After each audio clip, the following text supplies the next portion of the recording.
മിന്നുകെട്ട് ഭാഗം 6. രചന അവതരണം ദിവ്യരാജ്. ഇസഹാക്ക് അമ്മാളുവിനെ ചേർത്ത് പിടിച്ചുകൊണ്ട് ചുറ്റും കണ്ണുപായിച്ചു. ലേഡീസിന്റെ വാഷ്റൂമായതുകൊണ്ട് അവിടെ ഒന്നോ രണ്ടോ സ്ത്രീകൾ മാത്രമേ ഉണ്ടായിരുന്നുള്ളൂ. മറ്റാരെയും സംശയാസ്പദമായി കണ്ടുമില്ല. ഇച്ചായ, എന്താ പറ്റിയേ? അവന്റെ മുഖത്തെ പരിഭ്രാന്തി കണ്ടെന്ന വണ്ണം അവൾ ചോദിച്ചു. ഏയ്, ഒന്നുമില്ല. എന്തിനാ അമ്മു ഒറ്റയ്ക്ക് വന്നത്? ആനിയെ കൂടി കൊണ്ടുവരാൻ മേലായിരുന്നോ? കാണാണ്ടായപ്പോ പേടിച്ചുപോയി ഞാൻ. പരവേശത്തോടെ പറയുന്നവനെ തന്നെ നോക്കി നിന്നു പോയവൾ. അവന്റെ മുഖത്തെ ഭാവം കണ്ട് നന്നായി ഭയന്നിട്ടുണ്ടെന്ന് മനസ്സിലായവൾക്ക്. ഐസ്ക്രീം കഴിച്ചുകൊണ്ടിരുന്നപ്പോൾ ആരോ വന്ന് എന്നെ ഇടിച്ചിട്ട് പോയി.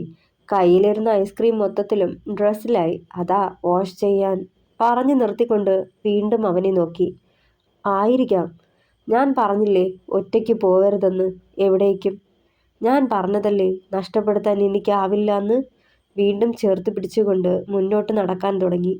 അമ്പരപ്പോടെ ആ കാപ്പിക്കണ്ണുകളിൽ തന്നെ നോക്കി അമ്മാളു. എന്നെ അത്രയ്ക്കിഷ്ടാണോ? നാവ് ചതിച്ച പോലെ അറിയാതെ ആ ചോദ്യം അവളിൽ നിന്നും പുറത്തേക്ക് വന്നു. അവൻ അവളെ തന്നെ നോക്കി നിന്നൊരു നിമിഷം കണ്ണെടുക്കാതെ. ഇഷ്ടം, പ്രണയം എന്നൊക്കെ പറഞ്ഞാൽ കുറഞ്ഞു പോവുമെടാ. എൻ്റെ പ്രാണനാ. നീയില്ലാതെ ഞാനുണ്ടാവില്ല. കിതപ്പോടെ പറഞ്ഞു നിർത്തുമ്പോൾ അവനിൽ തന്നെയായിരുന്നു അവളുടെ മിഴികൾ. കുറ്റബോധം കൂരമ്പ് കണക്കെ നെഞ്ചിലേക്ക് ആഴ്ന്നിറങ്ങാൻ തുടങ്ങി അമ്മുവിൻ്റെ. ഒരിക്കലും തൻ്റെ മിന്നിനുടമയായവനെ ചതിക്കാൻ തനിക്ക് കഴിയില്ലെന്ന് ചിന്തിച്ചു പോയവൾ. പക്ഷേ അപ്പോഴും അവനിൽ നിന്നൊരു മടക്കം തനിക്കിനി ഉണ്ടാവില്ലെന്ന് അറിഞ്ഞില്ലവൾ. നല്ല ആൾക്കാരാ. ഞാനൊന്ന് കണ്ണടച്ചു തുറന്നപ്പോഴേക്കും രണ്ടാളും കൂടി റൊമാൻസിക്കാൻ പോയോ? അമ്മാളുവിനെയും ചേർത്ത് പിടിച്ചു വരുന്ന ഇസഹാക്കിനെ കൂർപ്പിച്ചു നോക്കി ആനി. ഡീ, അമ്മുവിനെ വാഷ്റൂമിലേക്ക് ഒറ്റയ്ക്ക് വിട്ടതെന്നാത്തിനാടി? അവളെ നോക്കി കണ്ണുരുട്ടി ഇസഹാക്ക്. അയ്യോടാ, ഒറ്റയ്ക്ക് പോയാൽ ഇച്ചായൻ്റെ കെട്ടിയോളെ മാക്കാച്ചി പിടിച്ചുകൊണ്ട് പോകുമെന്ന് പേടിയാണോ മോനെ? അവനെ കളിയാക്കി പറഞ്ഞതും ചിരിച്ചുപോയി അമ്മാളു. ഒരു നിമിഷം അവളുടെ ചിരി കണ്ട് മതിമറന്നു നിന്നുപോയി ഇസഹാക്ക്. ചിരിക്കുമ്പോൾ കുറുകി വരുന്ന കുഞ്ഞി കണ്ണുകളിലും നിരയൊത്ത പല്ലുകളിലും കവളുകളിലും അവൻ്റെ നോട്ടം തങ്ങി നിന്നു. അതെ, ഇതൊരു ഷോപ്പിംഗ് മോളാ, അല്ലാതെ ക്യാൻഡിൽ ലൈറ്റ് ഡിന്നർ അല്ല. അറേഞ്ച് ചെയ്തിരിക്കുന്ന സെറ്റ് അല്ല ഇങ്ങനെ കണ്ണിൽ കണ്ണ് നോക്കി നിൽക്കാൻ. ഇപ്പോൾ തന്നെ കുറേ ലിറ്റർ ആയി കാണും. ഇനി ബാക്കിയുള്ള ചോര വീട്ടിൽ ചെന്നിട്ട് ഊറ്റിയെടുക്കാം. വന്നേ. ഇസഹാക്കിനെ കൂർപ്പിച്ചു നോക്കി ജാടയിട്ട് പറഞ്ഞുകൊണ്ട് അമ്മാളുവിനെയും വലിച്ചുകൊണ്ട് ആനി മുന്നോട്ട് പോയി. ചമ്മിയ ചിരിയോടെ ഇസഹാക്ക് അവരുടെ പിന്നാലെയും. അപ്പോഴും അവൻ്റെ മനസ്സിൽ സിദ്ധാർത്ഥ് അവസാനം പറഞ്ഞ കാര്യങ്ങളായിരുന്നു. വല്ലാതെ ഭയം തോന്നുന്നു. അമ്മുവിനെ നോട്ടമിടുന്ന ശത്രുക്കൾ 2 പേരാണ്. എവിടെ നിന്നും അവൾക്കെതിരെ ആക്രമണം വരാം. പക്ഷേ തൻ്റെ കൈകളിൽ അവൾ സുരക്ഷിതയായിരിക്കണം. ഒന്നിൻ്റെ പേരിലും അവളെ നഷ്ടപ്പെടുത്താൻ തനിക്കാവില്ല, അവനോർത്തു. തിരികെ കുരിശുമറ്റത്തെത്തിയതും പുറത്ത് തന്നെ എഡ്ഡിയുണ്ടായിരുന്നു. കോ ഡ്രൈവിംഗ് സീറ്റിൽ നിന്നും അമ്മാളു ഇറങ്ങി വരുന്നത് കണ്ടപ്പോഴേ അവൻ്റെ മുഖം മങ്ങി. ഡിക്കി തുറന്ന് കിറ്റുകൾ ഓരോന്നായി പുറത്തേക്ക് വെക്കുമ്പോഴും ഇസഹാക്കിൻ്റെ കണ്ണുകൾ തൊട്ടരികിൽ നിന്നുകൊണ്ട് കിറ്റുകൾ കയ്യിലെടുക്കുന്നവളിലായിരുന്നു. ഓരോ തവണ അവൻ നോക്കുമ്പോഴും ആ മുഖത്ത് നോക്കാതെ മുഖം തിരിക്കുന്ന പെണ്ണിനെ വീണ്ടും വീണ്ടും കൊതിയോടെ നോക്കുന്നവനെ പകയോടെ നോക്കി നിന്നു എഡ്ഡി. അമ്മാളു തൻ്റെയും മനസ്സിൽ ഇടം പിടിച്ചത് അറിയാൻ തുടങ്ങിയിരുന്നു എഡ്ഡി. അവളുടെ കാര്യത്തിൽ തനിക്ക് വല്ലാത്തൊരു സ്വാർത്ഥതയാണെന്ന് മനസ്സിൽ ഓർത്തവൻ. കയ്യിൽ കിറ്റുകളുമായി സ്റ്റെപ്പ് കയറി വരുന്നവനെ കണ്ട് ഉള്ളിൽ പക മറച്ചു വെച്ച് പുഞ്ചിരിച്ചു എഡ്ഡി. അവൻ്റെ നോട്ടം അമ്മുവിലും ഇസഹാക്കിലുമായിരുന്നു. അമ്മു മുന്നിലായും പിന്നാലെ അവനും ഉണ്ടായിരുന്നു. അമ്മു അകത്തേക്ക് കയറാൻ തുടങ്ങിയതും കാല് കട്ടളയിൽ തട്ടി മുന്നോട്ട് വീഴാനാഞ്ഞു. അത് കണ്ട് എഡ്ഡി അവളെ താങ്ങാനായി ഓടി അണഞ്ഞു. പക്ഷേ അവൻ എത്തുന്നതിന് മുന്നേ ഇസഹാക്ക് അവളെ അരയിലൂടെ കൈ ചേർത്ത് നെഞ്ചോരം അണച്ചു പിടിച്ചിരുന്നു. സൂക്ഷിച്ചു പോവണ്ടേ അമ്മു, വീണിരുന്നെങ്കിലോ? കരുതലോടെ ചേർത്ത് നിർത്തിക്കൊണ്ട് അവളെ തന്നെ നോക്കി പറയുന്നവനെ പല്ല് ഞെരിച്ചു നോക്കി നിന്നു എഡ്ഡി. ഈ നേരം അമ്മാളു എഡ്ഡിയെ തന്നെ നോക്കി നിന്നു. അവൻ്റെ മുഖത്തെ ദേഷ്യം കണ്ടതും പിടപ്പോടെ നോട്ടം മാറ്റിക്കൊണ്ട് ഇസഹാക്കിൽ നിന്നും അകന്നു മാറി. വീണ്ടും എഡ്ഡിയെ നോക്കിയതും അവളെ രൂക്ഷമായി തന്നെ നോക്കി നിന്നു. വേഗം ഇസഹാക്കിൻ്റെ പിന്നാലെ പോയിരുന്നവൾ റൂമിലേക്ക് ചെന്നതും കൊണ്ടുവന്ന കിറ്റുകളെല്ലാം ടേബിളിന് മുകളിൽ വെച്ചു. ഈ സമയം താഴെ നടന്നതൊക്കെയായിരുന്നു അവളുടെ മനസ്സിൽ. എഡ്ഡിയുടെ വലിഞ്ഞു മുറുകിയ മുഖവും ഓർക്കവേ ഭയം വിട്ടുമാറിയില്ലെന്ന് അവൾ അറിഞ്ഞു. അമ്മു, നീ ഇപ്പോൾ ഫ്രഷ് ആവാൻ പോവാണോ? ഇസഹാക്ക് അത് ചോദിച്ചതും അതുവരെ ഓരോന്നും ഓർത്ത് നിന്നവൾ ഞെട്ടിക്കൊണ്ട് അതേന്ന് തലയാട്ടി. അതിനുശേഷം ഫ്രഷ് ആവാനായി ബാത്റൂമിലേക്ക് തിടുക്കത്തിൽ കയറിപ്പോവുകയും ചെയ്തു. ഇതിനിടയ്ക്ക് ഉടുത്തു മാറാനുള്ളത് എടുക്കാനും വിട്ടുപോയിരുന്നു. ഈ സമയം ഇസഹാക്ക് ആരോടോ ഫോണിൽ സംസാരിച്ചുകൊണ്ട് പുറത്തേക്ക് ഇറങ്ങി നിന്നു. ആരോടോ ഫോണിൽ കാര്യമായി സംസാരിക്കുന്നുണ്ടായിരുന്നവൻ. സംസാരിച്ചു കഴിഞ്ഞ് അകത്തേക്ക് കയറി വരുന്ന ഇസഹാക്ക് കാണുന്നത് തൻ്റെ ഷർട്ടിട്ടുകൊണ്ട് പുറത്തേക്ക് ഇറങ്ങി വരുന്ന അമ്മാളുവിനെയാണ്. മുട്ടിന് മുകളിൽ നിൽക്കുന്ന ഷർട്ട് വലിച്ചു താഴേക്കാക്കിക്കൊണ്ട് വരുന്നത് കണ്ടതും കണ്ണു മിഴിച്ചു നിന്നുപോയവൻ നിലത്തേക്ക് നോക്കി വരുന്നത് കാരണം ഇസഹാക്ക് നിൽക്കുന്നത് അവൾ ശ്രദ്ധിച്ചില്ല. അവൻ്റെ തൊട്ടു മുന്നിൽ ചെന്ന് നിന്നതും അറിയാതെ മുഖമുയർത്തി നോക്കിപ്പോയി.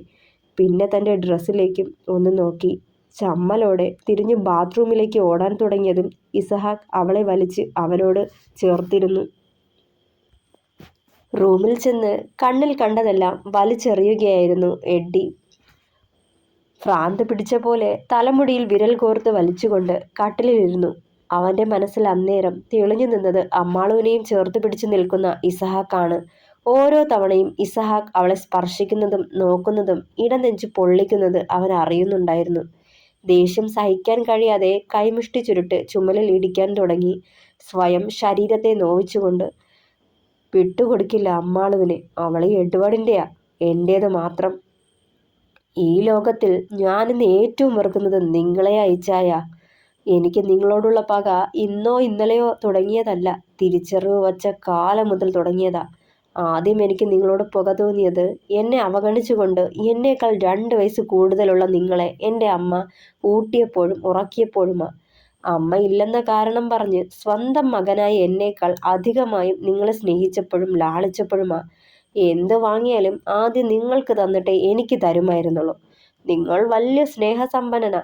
എന്ത് കിട്ടിയാലും എഡ്ഡിക്കെന്ന് പറഞ്ഞ് കിട്ടുന്നത് മുഴുവൻ എനിക്ക് തരുമായിരുന്നു. പക്ഷെ അമ്മ എന്നോട് കാട്ടിയ അവഗണന അതെനിക്ക് സഹിക്കാൻ കഴിഞ്ഞില്ല.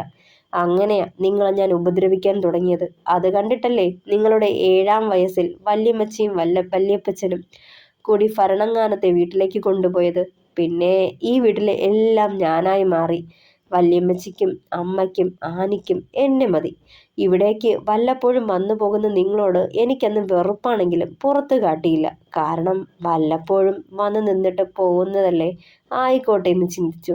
നിങ്ങളിനി തിരികെ വരുമെന്ന് കരുതിയില്ല ഞാൻ. പക്ഷേ എൻ്റെ പ്രതീക്ഷകൾ തെറ്റിച്ചുകൊണ്ട് നിങ്ങൾ വീണ്ടും വന്നു. നിങ്ങളുടെ 18ാമത്തെ വയസ്സിൽ അപ്പൻ്റെ മരണശേഷം അപ്പൻ ചോര നീരാക്കി വളർത്തിയെടുത്ത കമ്പനികൾ ഓരോന്നിൻ്റെയും ഉത്തരവാദിത്വം ഏറ്റെടുക്കാൻ. അതുവരെ ഈ വീട്ടിലുണ്ടായിരുന്ന എൻ്റെ സ്ഥാനം വീണ്ടും എനിക്ക് കൈമോശം വന്നു. നിങ്ങളെ ദ്രോഹിക്കാൻ പലതവണ ഞാൻ ശ്രമിച്ചതാ, കഴിഞ്ഞില്ല. എല്ലാം തട്ടിയെടുത്ത പോലെ അമ്മാളുവിനെ സ്വന്തമാക്കാന്ന് കരുതണ്ട നിങ്ങൾ. വിട്ടുതരില്ല അവളെ. പല്ല് ഞെരിച്ചുകൊണ്ട് പിറുപിറുത്തു എഡ്ഡി. കള്ളച്ചിരിയോടെ തന്നിലേക്കവളെ അണച്ചു പിടിച്ചവനെ പിടപ്പോടെ നോക്കി അമ്മാളു. വല്ലാത്ത ജാള്യത തോന്നിയത് കാരണം പെട്ടെന്ന് നോട്ടം മാറ്റിയിരുന്നവൾ. മുടിയിൽ കെട്ടിവെച്ച് തുവർത്ത് പതിയെ അഴിച്ചെടുത്ത് മാറ്റി ഇസഹാക്ക്. അഴിഞ്ഞു വീണ നീണ്ട ഇടതൂർന്ന അവളുടെ ഈറൻ മുടിയിൽ നിന്നും ഇറ്റുവീഴുന്ന ജലത്തുള്ളികളെ കൈകളിൽ തൊട്ടെടുത്തിരുന്നവൻ. മെല്ലെ അവളുടെ മുഖത്തേക്കത് കുടഞ്ഞതും കണ്ണുകൾ കൂമ്പിയടച്ചു പെണ്ണ്. മുഖം ചുളിച്ചു നിൽക്കുന്ന പെണ്ണിനെ മതിവരാതെ നോക്കി നിന്നവൻ അവളുടെ മുഖത്ത് പറ്റിയിരുന്ന ജലത്തുള്ളികളെ ചുണ്ടുകളാൽ ഒപ്പിയെടുക്കവേ വീണ്ടും പിടപ്പോടെ കണ്ണുകൾ തുറന്നു അമ്മാളും.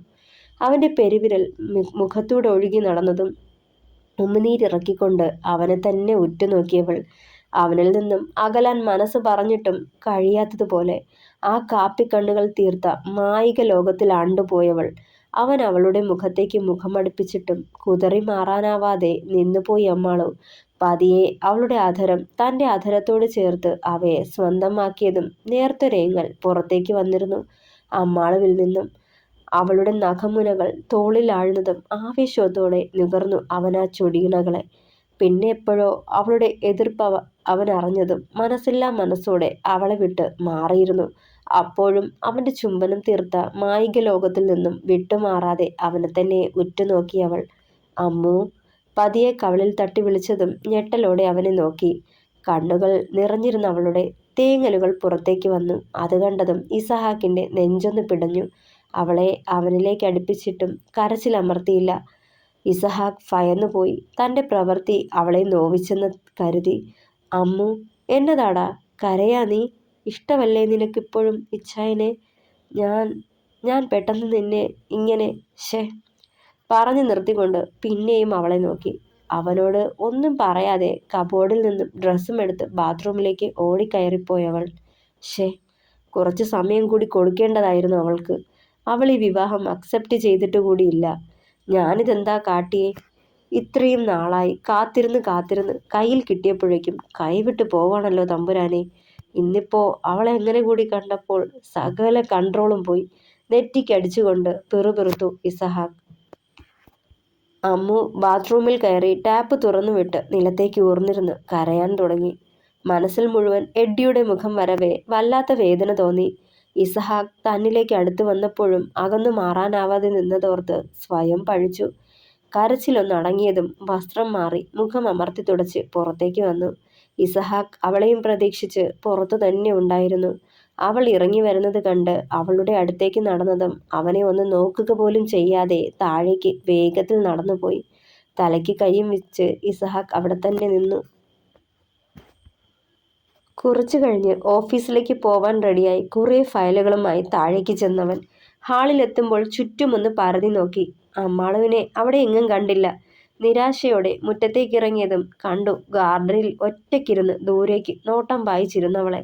വേഗം അവളുടെ അടുത്തേക്ക് നടന്നു ഇസഹാക്ക് അമ്മാളുവിനടുത്തേക്ക് വരുമ്പോൾ കാണുന്നത് കണ്ണുനീർ തുടച്ചു നീക്കിക്കൊണ്ട് ദൂരേക്ക് നോക്കി ഇരിക്കുന്നതാണ്. അവളോട് സംസാരിക്കാൻ കൂടി കുറ്റബോധം തോന്നി അവന്. അമ്മു, പതിഞ്ഞ് അവൻ്റെ ശബ്ദം കേട്ടതും തിരിഞ്ഞു നോക്കി അവൾ. ഐ ആം സോറി അമ്മു, ഞാൻ പെട്ടെന്ന് എൻ്റെ തെറ്റ് തന്നാടാ. എന്നെ അക്സെപ്റ്റ് ചെയ്യാനുള്ള സമയം കൂടി തരാതെയാ ഞാൻ. സോറി. എന്നോട് ദേഷ്യമാണോ നിനക്ക്?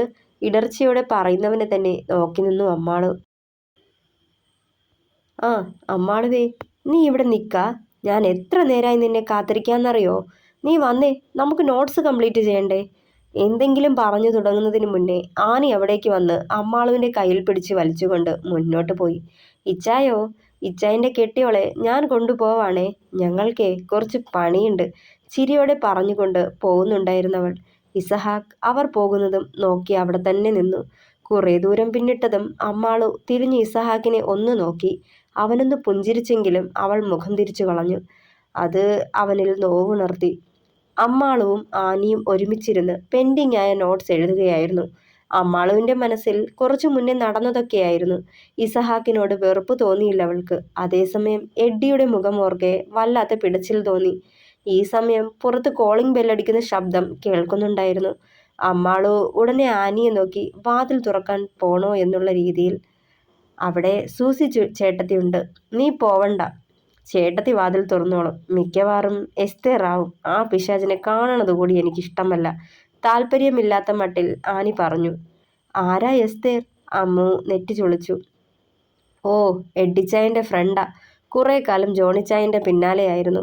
ഇച്ചായൻ അവളെ അത്ര ഇഷ്ടമല്ലായിരുന്നു. ഇച്ചായനെ ഇംപ്രസ് ചെയ്യിക്കാനായി എന്തൊക്കെയോ കാട്ടിക്കൂട്ടാൻ പറ്റുമോ അതെല്ലാം കാട്ടിക്കൂട്ടി.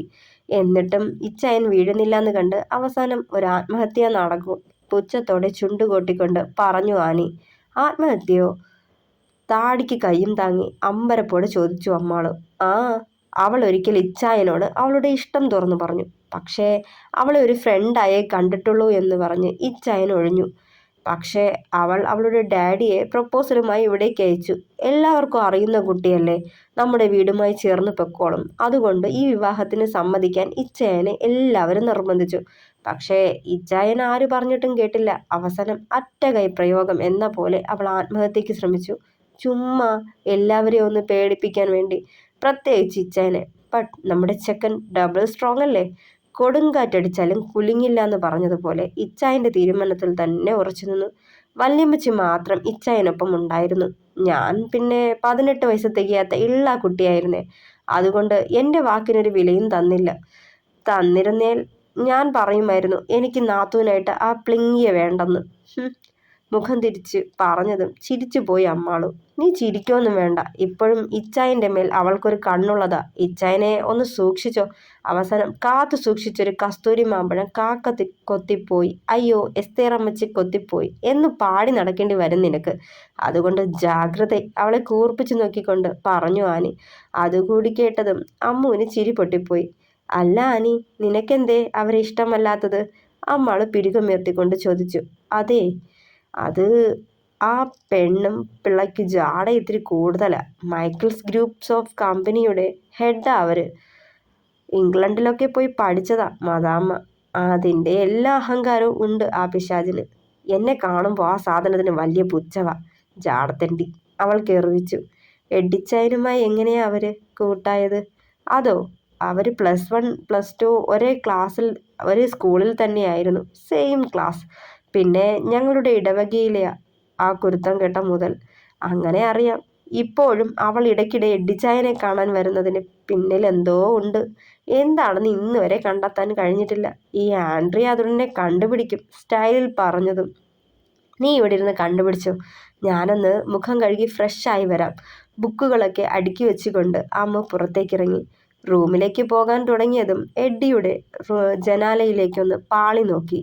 എസ്തേറിനൊപ്പം ബെഡിന് മുകളിൽ ഇരിപ്പുണ്ടായിരുന്നവൻ എസ്തേറിനെ വെറുതെ ഒന്ന് നോക്കി. ഒരു ലോങ് കുർത്തിയും ജീൻസുമായിരുന്നു വേഷം. പ്രത്യേകിച്ച് ചമയങ്ങളൊന്നുമില്ല മുഖത്ത്. നല്ല വെളുത്ത നിറം, കാണാൻ സുന്ദരിയുമാണ്. എന്തുകൊണ്ടും തന്നേക്കാൾ സൗന്ദര്യമുണ്ടവൾക്ക്. എന്നിട്ടും എന്തുകൊണ്ടാവും ഇച്ചായൻ അവളെ ഇഷ്ടമാവാത്തത്? ഒരു നിമിഷം ഓർത്തുപോയവൾ. ഈ സമയം അവരുടെ സംസാര വിഷയം താനാണെന്നറിഞ്ഞതും അവൾ അതിനായി ചെവി കൊടുത്തു. അമ്മാളു വല്ലാത്തൊരു പെണ്ണാ അവള്. എങ്ങനെ അവളെൻ്റെ ഹൃദയത്തിൽ ഇടം പിടിച്ചതെന്ന് അറിയില്ല എസ്തേർ.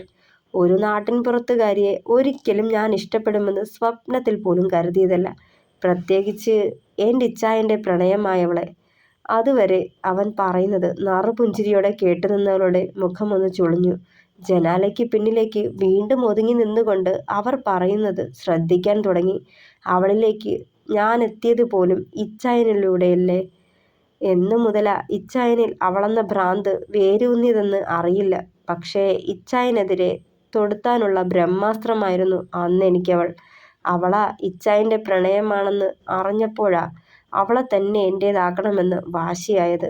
അങ്ങനെയാ ഞാൻ അവളെ പരിചയപ്പെട്ടത്. പിന്നെ എപ്പോഴോ അവളെൻ്റെ ഹൃദയത്തിൽ കയറിയതെന്ന് എനിക്ക് പോലും അറിയില്ല. പക്ഷേ ഇച്ചായന് അവളെന്ന് വെച്ചാൽ പ്രാണനാ. ആ അവൾ ഇച്ചായനെ ചതിച്ചാലുള്ള അവസ്ഥ ഒന്ന് ആലോചിച്ചു നോക്കിയേ. തകർന്നു പോവും. ഒന്നുകിൽ ഭ്രാന്ത് പിടിക്കും, അല്ലെങ്കിൽ സ്വയം ജീവനെടുക്കും അയാൾ. ആ ദിവസം അതിനുവേണ്ടി കാത്തിരിക്കുവാ ഞാൻ. അമ്മാളു കോടതി മുറിയിൽ അയാളെ തള്ളിപ്പറയുമ്പോൾ അവിടെ മരിച്ചു വീഴും അയാളുടെ അസ്തിത്വം. അത് കാണണം എനിക്ക്. എല്ലാവരും തലയിലേറ്റ് നടന്നവൻ ഒറ്റ നിമിഷം കൊണ്ട് തറ പറ്റുന്നത് കാണണം എനിക്ക്. അതിനുവേണ്ടി കൂടിയാ ഈ വിവാഹം നടത്താൻ ഞാൻ തന്നെ ഇച്ചായന് കൂട്ടുന്നത്. വന്യമായ ചിരിയോടെ പറഞ്ഞു എഡ്ഡി. പക്ഷേ എഡ്ഡി, ആ പെണ്ണ് സമ്മതിക്കോ ഇതിന്? അവള് കാല് മാറിയാൽ? എസ്തേർ സംശയത്തോടെ അവനെ നോക്കി. അങ്ങനെ കാല് മാറില്ല അമ്മാളു. കാരണം അവൾക്ക് എന്നെ അത്രയ്ക്കിഷ്ടമാ. ഞാൻ പറയുന്നതിനപ്പുറത്തേക്ക് അവൾ ചലിക്കില്ല. വിജയ് ചിരിയോടെ അവനത് പറയവേ നിറകണ്ണുകളുമായി എല്ലാം കേട്ട് തകർന്നു നിന്ന പെണ്ണിനെ കാണാതെ പോയവൻ. തുടരും. പ്രിയപ്പെട്ടവരെ, അഭിപ്രായങ്ങൾ പറയണേ. കഥ ഇഷ്ടമായാൽ ഷെയർ ചെയ്യുക, സപ്പോർട്ട് ചെയ്യുക, ഹൈപ്പ് ചെയ്യുക. Thank you.